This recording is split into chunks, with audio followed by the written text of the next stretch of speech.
Epos, my grunge rock band, has been going in various incarnations since we were like high school kids.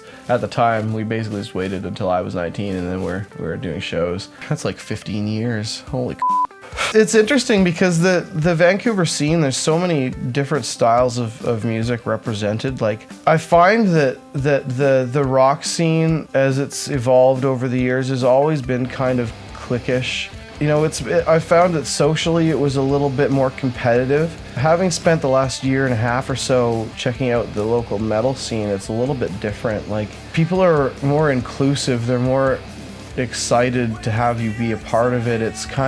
There's more camaraderie. It's kind of a refreshing change because, I mean, we've done shows where like with Epos and with other bands where you don't necessarily end up making friends with the other bands you played with, and you kind of just go your separate ways. And whereas in the metal scene, I've noticed that, I mean, it's partly because it's much more esoteric, and as a result, a lot of the people that are at the shows are in other bands. People are just really more excited and more inclusive. And I think in the metal scene, it's less about your band being better than the next band. It's really more about all of these bands are awesome, and if anybody that gets out only helps everybody else, right? Like, the Vancouver metal scene right now is just so ridiculous. Like, if you're a fan of metal and you live in Vancouver and you haven't been checking out the local scene, you gotta do yourself a favor and check out some of these bands. Like, there's just some amazing bands. Like, Archspire are crazy, Ancients are crazy, my boys in Nihilithia are badass. Dead Asylum's crazy, Over the Coals are crazy, freaking Tribune, unbelievable, their new record is insane. Terrifier is ridiculous. My boy Hugo plays in Lethal Halo, he's got 88 Mile Trip on the side as well, they're incredible. Bushwhacker's incredible. I could go on and on. Like, First Rain, what a crazy band. I know I'm forgetting somebody that's gonna kick me in the balls next time they see me. So, Without Mercy are crazy. Freaking Abriosus, oh my god. Freaking, so many great bands. Burning Gats are cool. They're a little bit more hardcore. What are they called on Decemberfest? Called Destroy All, that were killer. Freaking Witch of the Waste is incredible. It's just. It's just ridiculous. Like, it honestly is. Like, there's so many great bands covering so many different genres. Eterna, like, holy crap, what a great band. Like, it's ridiculous. Omega Crom, like, and Mornir and Scimitar and Over the Coals, the bands that we're playing with, are all incredible too. Like, I've seen them all. They're all great. Like, it's ridiculous. I did really enjoy Studebaker's back in the day. Big old stage, which was awesome. And we've had some pretty fun shows there. The Roxy's fun to play, even though you typically are doing kind of an earlier show there, because they like to kind of split the thing so they can do the doof at the end of the night, because that's what makes them the most money, because most people like that stuff for whatever reason. There's no accounting for some people's tastes, I suppose. The one time that we played the Media Club with you guys, actually, like, I don't think we've ever sounded better. Like, the sound guy in there, he's, oh my gosh, he is something else. And also, that was the only time I've ever done a show in my entire life where the sound guy actually helped us with gear, like humping gear, like taking it out of the van. I mean, that doesn't happen.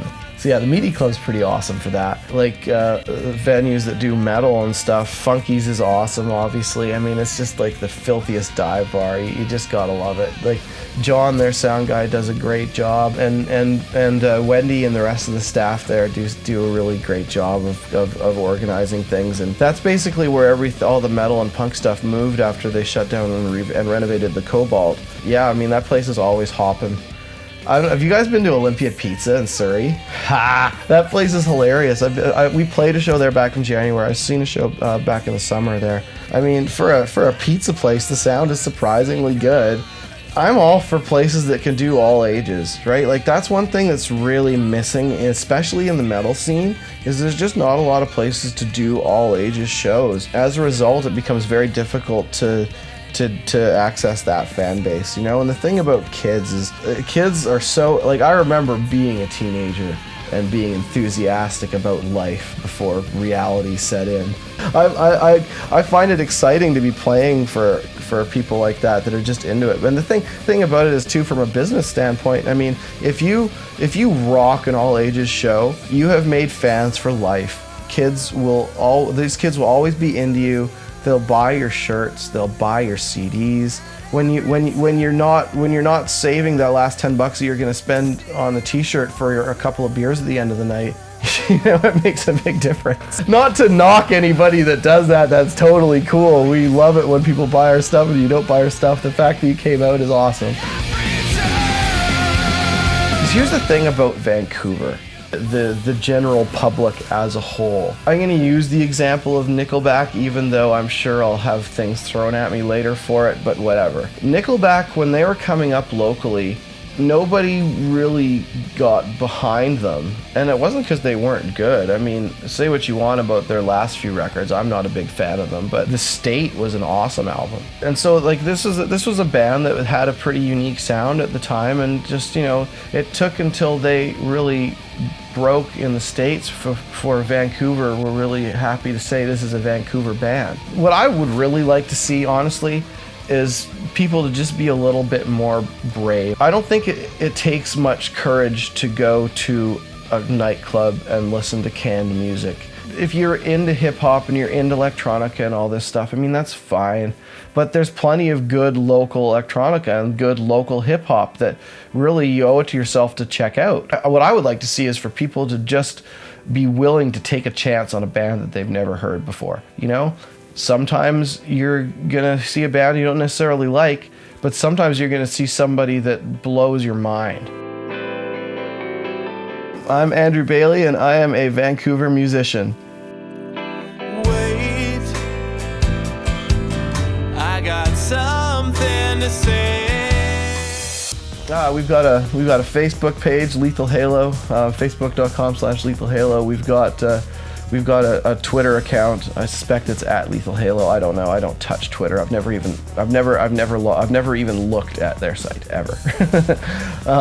Let's see. We've just updated our webpage, which is lethalhalo.com. I'm also in another band called Epos, which is spelled Epos, which I always have to say because nobody ever knows how to spell it. You can find that band on Facebook as well. We've got a Facebook page and a Twitter account. Again, I don't touch Twitter.